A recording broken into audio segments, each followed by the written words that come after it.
అని పేరెందుకు వచ్చింది అంటే ఈ రోజున ఏ కర్మ చేసినప్పటికీ అక్షయమైన ఫలితాన్ని ఇస్తుంది. అందుకు దీనికి అక్షయ తృతీయ అని పేరు వచ్చినది.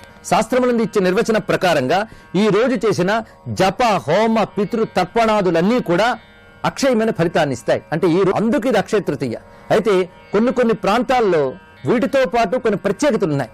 తమిళనాడులో లక్ష్మీ పూజ ప్రధానంగా చేసి ఒక నూతనమైనటువంటి వస్తువుని బంగారాన్ని ఆ రోజు కొనడం అనేది ఒక ఆనవాయితీ ఉండేది. అది క్రమంగా అంతటా వ్యాపించింది. పైగా వ్యాపారవేత్తలు దాన్ని చక్కగా వినియోగించుకుని ఆ రోజు నూతనమైన వస్తువు కొనడం అనేది ఒక ఆచారం అన్నట్లుగా చేశారు. మన ప్రజలు కూడా అన్ని అక్షయ తృతీయ నియమాలను పక్కన పెట్టేసినా బంగారం కొనుక్కోవడం అనే ఒక్క నియమం మాత్రం గట్టిగా పట్టుకున్నారు. ఇది తప్పు కాదని కాదు, కానీ ఇది ఒక్కటే ప్రధానమైనది కాదు. ముఖ్యంగా ఈరోజు పవిత్రంగా ఉదయాన్నే స్నానం చేసి జపము హోమము దానము తర్పణము భగవదారాధన ఇవి చెయ్యాలి.